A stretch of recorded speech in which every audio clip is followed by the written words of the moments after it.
Orpheus and Eurydice, Act 1. In the morning of the world, when gods still walked close to mortals, and the boundary between the seen and unseen realms was thin as morning mist, there lived in Thrace a man whose gift set him apart from all others who drew breath beneath the sun. Orpheus was his name, and in his hands the lyre became something more than wood and string and bronze. It became the voice of creation itself. Born of the muse Calliope, mistress of epic song, and touched by Apollo's golden light, Orpheus carried divinity in his blood. Yet he walked among mortals, and his heart beat as theirs did, swift with joy, heavy with sorrow, quick with love. When he sang, the world itself leaned close to listen. Wild deer would emerge from their forest shadows, trembling not with fear, but with something like recognition. Eagles would circle lower, forgetting their hunt. Even the trees, those ancient witnesses, would bend their crowns toward the sound, and the very stones would shift in their beds as if remembering some primordial music from the earth's first dawn. The shepherds of Thrace spoke of him in whispers, as men speak of things half sacred, half feared. They told of wolves that lay down beside their sheep when Orpheus passed, of storms that gentled into soft rain at the sound of his voice. In the courts of kings, his name was known as one who could ease the madness of tyrants and turn the hearts of warriors from blood to beauty. Yet Orpheus himself moved through the world with a strange solitude, as if his gift set him apart from common fellowship, as if he were listening always to some music that others could not hear. His dwelling place was simple. A shepherd's hut on the slopes of Mount Pangaion, where the wind sang always through the rocks and the stars seemed close enough to pluck like silver fruit. There he would sit through the long nights, conversing with his lyre as with a beloved friend, drawing from it sounds that had no names in any mortal tongue. Sometimes the mountain itself seemed to answer, echoing his melodies in voices of stone and snow. It was in the fullness of spring when Orpheus first beheld Eurydice. He had descended from his mountain solitude to join the festivals of the season, when mortals honor the returning life of the world. She moved through the meadows like light upon water, a wood nymph whose grace belonged half to the mortal world and half to something older, deeper. Her sisters called her Eurydice, wide justice, or perhaps wide wandering, and in her eyes was the green shadow of ancient forests, the silver flash of hidden streams. Their meeting was like the confluence of two rivers that had always been meant to flow as one. She had been dancing with her sister nymphs, their movements weaving patterns that echoed the greater dance of seasons and stars. But when Orpheus's music reached them, for he had been playing softly to himself, seated on a stone at the meadow's edge, Eurydice stopped as if struck. The melody seemed to call her by name, though no words were sung.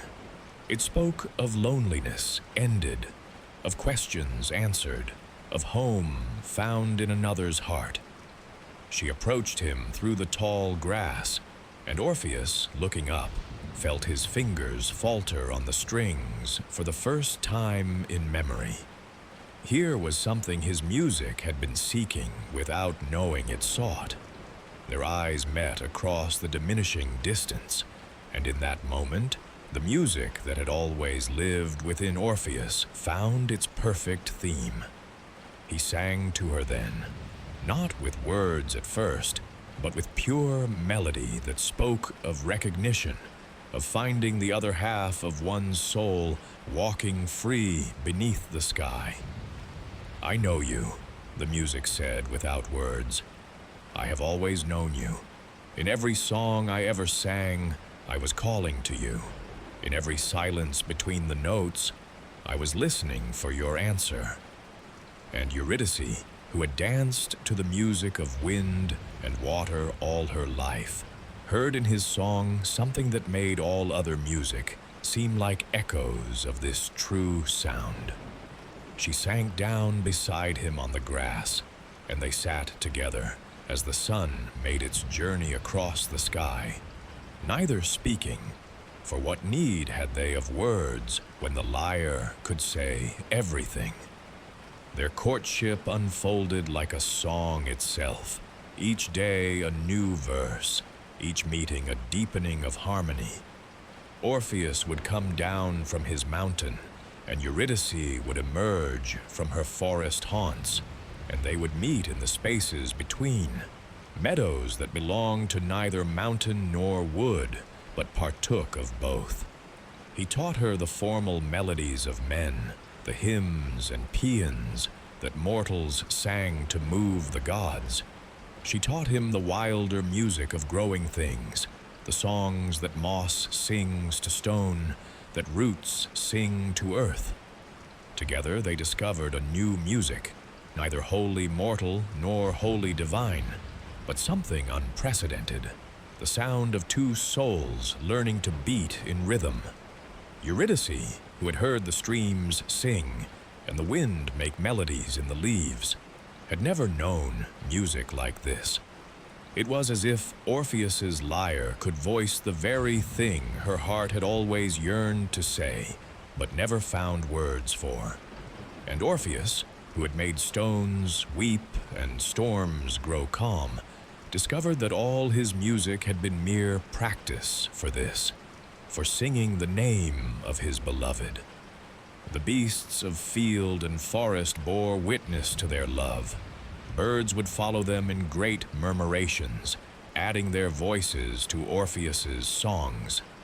Once, a bear emerged from the woods while they sat together, and instead of fleeing, Eurydice laughed as the great creature settled beside them like a hound, its fierce eyes gentle as it listened to Orpheus play. Even the bees seemed to dance more purposefully when the lovers passed, as if their humming sought to harmonize with the greater music that surrounded the pair. When at last they stood together to be wed, all of nature bore witness. The day chosen was at spring's height, when the world itself seems drunk on its own renewal. Hymenaeus himself, god of marriage, descended from Olympus to bless their union, though the omens troubled those who knew how to read such things. The marriage god arrived with unaccustomed gravity, his usual joy muted. His torch, which should have burned bright and clear as young love itself, sputtered and smoked, refusing to burn clean. The smoke that rose from it drew tears from every eye it touched, though none could say why they wept. Still, the joy of the lovers outshone these shadows. How could it not? Here was Orpheus, whose music could reshape reality itself, wedding Eurydice, in whom the wild beauty of the world was made manifest. Their happiness seemed large enough to rewrite any fate, bright enough to burn away any doom. Orpheus sang their wedding song, and for a moment it seemed that sorrow itself had been banished from the world. The very air shimmered with joy made audible, and those who heard it would remember that song for all their days, though afterward the memory would carry pain as well as beauty. The nymphs of wood and water came to honor Eurydice, their sister who had chosen mortality's bond.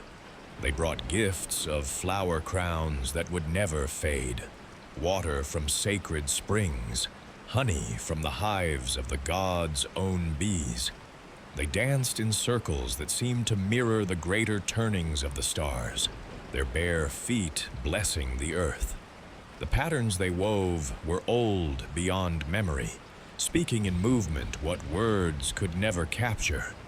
Joy and sorrow intertwined, endings and beginnings spinning together like partners in an eternal dance.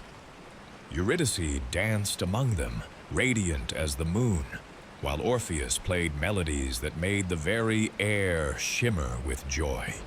His fingers on the lyre strings seemed to pull down starlight and weave it into sound. The music rose and fell like breathing, like laughter, like the pulse of life itself. Even the trees at the forest's edge swayed in time, and the grass rippled in waves that had nothing to do with wind. The celebration stretched from dawn through the day and into the star-drunk night. Wine flowed like dark rivers, and laughter rose like birds taking wing. Mortals and immortals mingled freely, for in that time the boundaries were not yet fixed in stone. A satyr played his pipes in harmony with Orpheus's lyre, and for once his music was not wild and maddening, but sweet as summer rain. The centaurs came down from their mountain halls, bearing gifts of ancient vintage, and even they, usually so quick to quarrel in their cups, remained peaceful throughout the feast.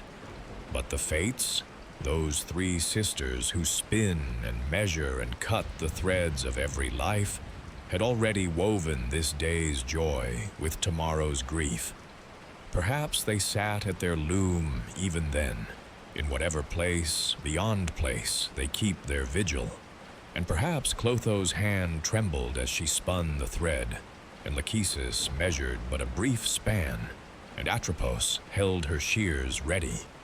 Even as the wedding guests sang and feasted, the pattern was set.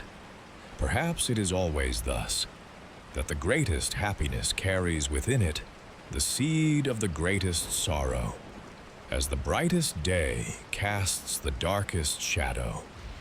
The bride and groom knew nothing of this. How could they? They moved in a golden bubble of present joy, touching hands, sharing glances that held whole conversations, drunk on each other's presence more than any wine. When Orpheus sang of their future years together, his voice painted pictures in the air. Children who would inherit his gift of music and her grace of movement. Peaceful days growing old together. A love that would deepen with each passing season, like wine growing richer in the cask. In the soft hours of the morning after, when the wedding guests had departed, and the world seemed new made for the lovers, Eurydice walked out into the meadows. The marriage bower was sweet, but something in her, that part that was still wild nymph, still creature of the open spaces, needed sky above and earth below. Some say she went with her sister nymphs to continue the celebrations in their wilder way, to dance the dances that mortal eyes should not see, to singing the songs that only the initiated know. Others tell that she walked alone, her heart so full of happiness that she needed the wide sky to contain it. The grass was heavy with dew, and the early light turned each drop to a tiny sun. She moved through it like a swimmer through gentle waves, her wedding garment trailing behind her, leaving a path of bent stems that caught the light. Her feet were bare. She had kicked off her sandals to feel the earth's blessing on her skin. The morning was perfect, touched with that peculiar quality of timelessness that comes sometimes in the hour after dawn, when the world seems to pause in its turning. She sang as she walked, not with Orpheus's skill, but with the natural music of happiness. Her voice rose and fell with the meadowlark's call, harmonized with the drone of early bees, found rhythm in the whisper of grass against grass. The flowers seemed to turn their faces to follow her passage, violets and wild roses, poppies that grew at the field's edge like drops of spilled blood. That image would return to haunt those who later heard the tale. But in the moment, Eurydice saw only beauty. Perhaps she was thinking of Orpheus, still sleeping in their marriage bed, his face peaceful, as she had never seen it in waking. For even in joy, he carried always that touch of divine restlessness that marked him as one caught between worlds. Perhaps she was thinking of the children they would have, the home they would make, the years stretching ahead like a road through a summer landscape. Or perhaps she thought nothing at all, but simply was, present in her body, in the morning, in the fullness of life that seemed in that moment eternal and unassailable. But in that grass, coiled and waiting, lay a serpent. Some say it was just a common viper, driven from its usual haunts by the wedding's revelry. Others whisper that it was more, a creature of jealousy and spite, sent by some god or spirit who could not bear to see such happiness in the mortal realm. Perhaps it was chance, the simple intersection of two paths in the vastness of the world. Perhaps it was something more, the jealousy of earth toward those who love too well, or simply the turning of fortune's wheel that raises one high only to cast them down. The snake struck swift as thought, its fangs finding the tender flesh of Eurydice's heel. She cried out, once sharp and surprised, and the sound carried across the meadows like the breaking of a string on some cosmic lyre. For a moment she stood frozen, looking down at the serpent as it slithered away, its work done. Then the pain came, and with it the knowledge of what this meant. The venom worked quickly, fire racing through her veins, turning her limbs to stone, her vision to shadow. She fell among the flowers that just moments before had seemed to dance for her joy. Her hands clutched at the grass as if she could anchor herself to life by holding tight to the earth. But already she could feel herself becoming lighter, less substantial, as if the morning sun was shining through her instead of upon her. Orpheus, she whispered, and the wind caught the name and carried it like a seed of sorrow on the breeze. Her thoughts in those last moments were not for herself, but for him, for the grief that would tear him apart, for the music that would turn from joy to lamentation. She tried to rise, to run back to him, to have one last moment in his arms, but her legs would not obey, and the world was growing dim around the edges, like a dream upon waking. Her sister nymphs found her there, already growing cold, her eyes reflecting the sky but seeing nothing. Their lamentations rose like a storm wind, carrying the news swift as sorrow flies. The birds took up the cry, and the very trees seemed to shudder with the knowledge. And Orpheus, who had been composing a song of gratitude to the gods for his happiness, felt the music die in his throat before the first messenger reached him. He knew, as lovers know, that the other half of his soul had been torn away. The lyre fell from his hands, striking a discord that seemed to crack the morning like breaking glass. He ran then, barefoot and wild, following the sound of weeping that drew him like a terrible magnetism. The path to the meadow had never seemed so long. His feet found every stone, every thorn, but he felt nothing except the growing certainty of loss that pressed upon his chest like a physical weight. When they brought her body to him, pale as winter moonlight, still as the stones he had once made dance, something broke within Orpheus that could never be made whole again.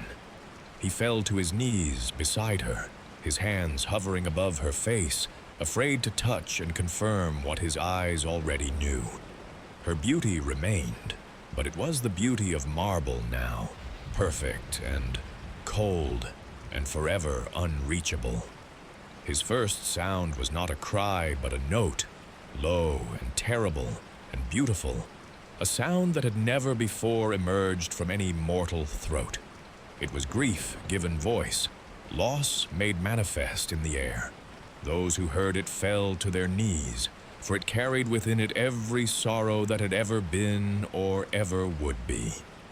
The note rose and expanded, filling the meadow, the forest, rising up to trouble the gods in their golden halls. Even Olympus trembled at the sound of a heart breaking in real time. For 7 days and 7 nights, Orpheus neither ate nor drank nor slept. He sat beside Eurydice's body, and his lyre spoke what his voice could not. The music that poured forth was like nothing the world had heard. It was the sound of love become lamentation, of joy transformed into its opposite, yet somehow retaining the shape of what it had been. The notes seemed to make the very air weep. Rain fell from cloudless skies.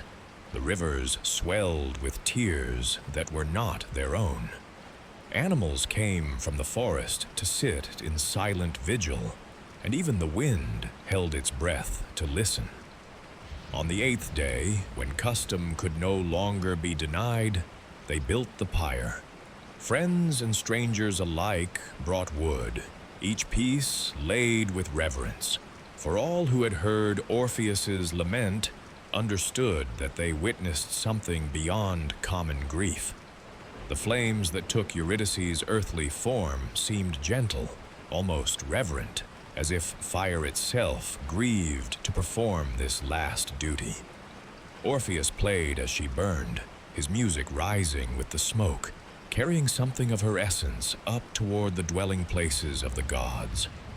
The melody he played then would never be repeated, could never be repeated, for it was woven from the very substance of his love and loss. Those who heard it said later that they could see Eurydice in the music, see her dancing in the meadow, see her turning to smile at her beloved, see her falling among the flowers. The smoke that rose from the pyre seemed to take her shape for a moment, and some swore they saw her raise one translucent hand in farewell before the wind scattered her into nothing. When nothing remained but ashes and memory, Orpheus stood silent for a long moment, his lyre quiet against his chest. The mourners waited, uncertain, for what comes after such grief. What words could possibly follow such music? But Orpheus spoke no words. Instead, he began to walk, not toward his mountain home, not toward the comfort of human habitation, but toward the west, where the sun was already beginning its descent. Then Orpheus did what no mortal had done before, with thought of return. He turned his back on the sun and began to walk toward the places where shadows grow long and the earth opens into darker realms. For in his grief-struck mind, a thought had taken root, growing from impossible seed into desperate flower. If his music could move stones and tame wild beasts, if it could make the gods themselves pause in their celestial dancing, might it not also move the cold heart of death? Might it not win back what had been stolen? The other mourners tried to stop him, but Orpheus walked through their grasping hands like a man in a dream. His feet found the ancient paths that lead downward, the roads that living men are not meant to know. Behind him, the sun grew small and distant.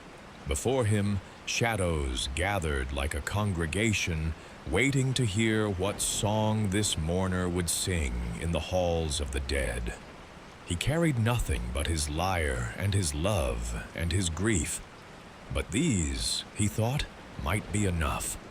For what force in heaven or earth or under the earth could stand against a love that refused to accept its own ending? What power could deny a music born from the marriage of mortal pain and divine art? In his mind, he could see her waiting in the gray halls below, could hear her voice calling to him across the void. The rational part of him, the part that knew the laws of gods and men, whispered that this was madness. But madness and love had always been close cousins, and grief made them closer still. The entrance to the underworld yawned before him like the mouth of some primordial titan, breathing out the cold air of eternity. At Taenarus, at the world's edge, where the land gave way to darker mysteries, the cave opened in the cliff face like a wound that would not heal. The living world sounds grew faint behind him, birdsong and wind, and the distant music of streams.